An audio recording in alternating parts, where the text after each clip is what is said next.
ٹھیک ہے، وہاں پہ یہ جو خانزم، نوابزم، چودھریزم، یہ جو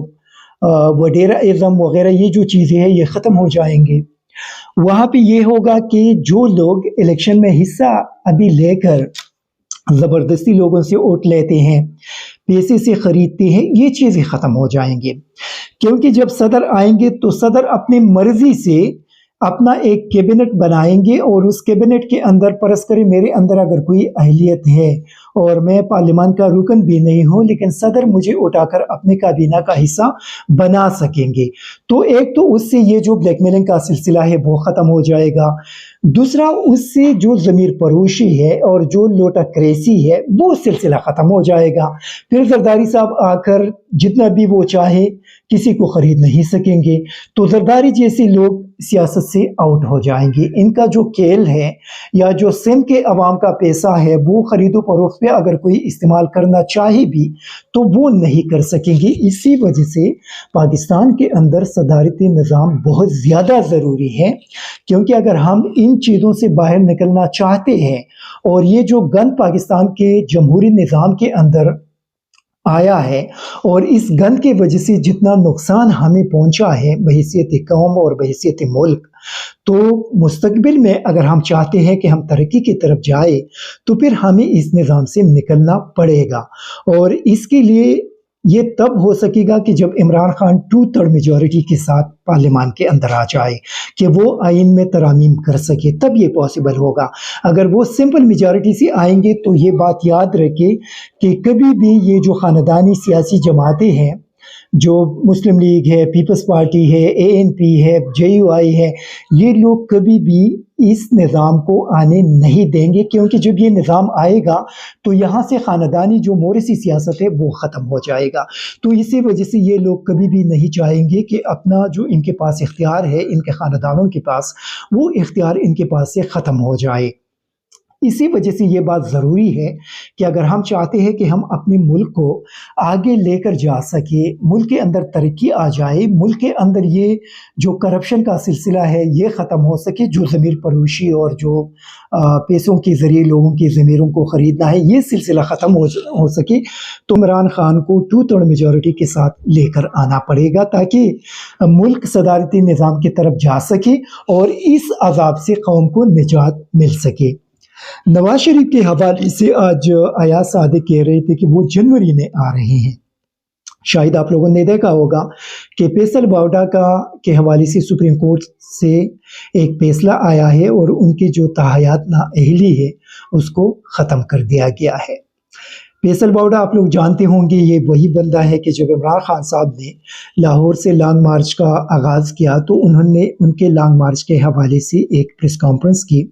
ارشد شریف شہید کے کیس کو متنازع بنانے کی کوشش کی، اور اس کے بعد پھر ان کو یہ تحفہ مل گیا کہ ان کی جو تاحیات نااہلی تھی وہ ختم ہو گئی۔ ابھی بظاہر ایسا لگ رہا ہے کہ فیصل باوڈا کو ایک بہانہ بنایا گیا، ان کا کیس ختم کر دیا گیا، اور اس کو بیس بنا کر نواز شریف کو ریلیف دینے کی کوشش کی جائے گی۔ اگر یہ ہوگا اور نواز شریف کو واپس لایا گیا تو اس کا مقصد یہ ہے کہ پاکستان کے اندر جو اسٹیبلشمنٹ کا رول ہے سیاست کے اندر، یا اینٹی عمران خان جو پالیسی ہے اور پرو PDM جو ان کی کے حوالے سے بات کی جاتی ہے یا جو ان پہ الزامات لگائے جاتے ہیں، تو پھر وہ جو پالیسی ہے اس میں کوئی تبدیلی نہیں آئی، اسی وجہ سے نواز شریف واپس آئیں گے، کیونکہ نواز شریف تب تک واپس نہیں آ سکتے جب تک ان کو یہ شورٹی نہیں ہوگی کہ ان کو وہاں پہ نہ گرفتار کیا جائے گا، اور وہاں پہ نہ ان کے خلاف کوئی کارروائی ہوگی، اور نہ وہاں پہ ان کے خلاف جو کرپشن کے کیسز ہیں ان کو آگے چلایا جائے گا، تب وہ پاکستان واپس آئیں گے۔ اگر ان کو تھوڑا سا بھی خدشہ ہو کہ اس نے جو ان پہ جو اربوں روپے کی کرپشن کے الزامات ہیں، ان کے خلاف جو کیسز ہیں جس میں آلریڈی وہ سزا یافتہ ہے، وہ ابھی ایک مجرم ہے، مطلب الزام تو نہیں ہے کیونکہ عدالت نے ان کو سزا دی ہے، تو وہ مجرم پھر پاکستان کبھی بھی واپس نہیں آ سکیں گے، نہ ان کی بیٹی کبھی پاکستان واپس آئے گی۔ لیکن اگر اسٹیبلشمنٹ کی پالیسی نیوٹرل ہو گئی اور اس نے یہ جو قوم کا پیسہ لوٹا گیا ہے، اس پیسے کو ان لوگوں سے واپس لے کر قومی خزانے میں واپس جمع کرنے کا فیصلہ ہوا، تو پھر اسی صورت میں نواز شریف اور اس کی بیٹی کبھی بھی واپس نہیں آئے گی۔ یہ ابھی آنے والے دن ان ساری چیزوں کو کلیئر کریں گے۔ اگر نواز شریف نے واپسی کا اعلان کر دیا تو آپ سمجھ لیں کہ نواز شریف کو یقین دہانی کرا دی گئی ہے کہ آپ آ جائیں، آپ کے تحت نااہلی بھی ختم کر دی جائے گی، آپ الیکشن میں بھی چلے جائیں گے اور آپ کو سپورٹ بھی دی جائے گی۔ لیکن اگر وہ نہیں آئے تو پھر آپ سمجھ لیں کہ پاکستانی قوم کا جو پیسہ لوٹا گیا ہے، وہ پیسہ نواز شریف، آصف زرداری اور باقی جتنے بھی لوگوں کے حوالے سے الزامات ہیں، ان لوگوں سے وہ پیسہ واپس لیا جائے گا اور قوم کا جو پیسہ ہے وہ ان کو واپس مل جائے گا۔ لیکن یہ ابھی آنے والے دن یہ ساری چیزیں کلیئر کریں گے، تو اسی وجہ سے ابھی تو کچھ کہنا مشکل ہے۔ لیکن یہ ہے کہ پاکستانی قوم ان ساری چیزوں کو دیکھ رہے ہیں۔ دیکھیے، اس ملک کے ساتھ ان لوگوں نے پچھلے 30 سال کے دوران جو ظلم کیا، جو زیادتی کی، اور ان لوگوں نے باہر دنیا سے قرضے لے کر جس طریقے سے اس کو لوٹا گیا ہے اور جس طریقے سے پاکستان کے اکانومی کو تباہ کر دیا، جس طریقے سے پاکستان کے اداروں کو تباہ کر دیا گیا، ان کو ریلیف دینا اس قوم اور ملک کے ساتھ زیادتی ہوگی۔ اعظم سواتی صاحب کے ساتھ ظلم کا سلسلہ جاری ہے۔ آج کوئٹہ کے اندر ایک عدالت نے ان کو 5 روزہ ریمانڈ پہ پولیس کے حوالے کر دیا، اور ہم بار بار یہ بات کہہ رہے ہیں چونکہ وہاں پہ موسم بھی کافی چینج ہے، کافی سردی ہے، اور اعظم سواتی صاحب کو اللہ نہ کرے اگر ان کو کچھ ہوا تو یہ چیف جسٹس صاحب کے کندھوں پہ ایک بہت بڑا برڈن، چیف جسٹس صرف نہیں، سپریم کورٹ آف پاکستان کے تمام معزز ججز صاحبان کے کندھوں پہ ایک بہت بڑا برڈن ہوگا، کیونکہ جس طریقے سے انہوں نے محنت سماجت کی اور جس طریقے سے وہ انصاف کے لیے روزانہ عدالتوں میں جاتے تھے، لیکن ان کو آج تک انصاف نہیں ملا۔ دیکھیے، اعظم سواتی کے ساتھ بہت بڑا ظلم ہو رہا ہے، بہت زیادتی ہو رہی ہے، اور ان کے لیے آواز اٹھانے والا عام پاکستانیوں کے علاوہ کوئی اور نہیں، صرف ان کے اپنے پارٹی ہے یا عام جو پاکستانی ہے وہ آواز اٹھا رہے ہیں۔ لیکن عدالتوں کی یہ جو خاموشی ہے یہ بہت زیادہ خطرناک ہے، بہت زیادہ خطرناک ہے، کیونکہ پاکستانی عوام کا عدالتوں کے اوپر سے اسی طرح اللہ نہ کرے اگر ان کو کچھ ہوا تو اعتماد ختم ہو جائے گا۔ پھر اگر اس وقت عدالت کوئی ایکشن بھی لے گا تو اسی صورت میں پھر کچھ بھی نہیں ہو سکے گا، کچھ بھی نہیں ہو سکے گا۔ جس طرح کہ ارشد شریف پہ خاموشی اختیار کی گئی اور وہ شہید ہو گئے اور ابھی تک ان کو انصاف نہیں مل رہا، ابھی تک ارشد شریف کو انصاف نہیں مل رہا۔ پچھلے چند دنوں سے ہزاروں کے تعداد میں لوگوں نے خطوط بھیج دی چیف جسٹس صاحب کو، لیکن پھر بھی کوئی ایکشن ابھی تک نہیں ہوا۔ تو مجھے تو کچھ سمجھ نہیں آ رہا کہ پاکستان کے اندر یہ کیا کچھ ہو رہا ہے۔ بہت زیادہ سارے لوگ مایوس ہیں اور کسی کو کچھ بھی سمجھ نہیں آ رہا کہ یہ پاکستان کے اندر یہ کیا چیزیں ہو رہی ہے۔ لیکن اللہ کرے کہ ہمارے معزز جو عدلیہ ہے وہ اپنے آئینی ذمہ داری کے تحت ان لوگوں کو انصاف دے اور ان کے ساتھ ظلم کرنے والوں کے خلاف کارروائی کرے۔ پاکستان کے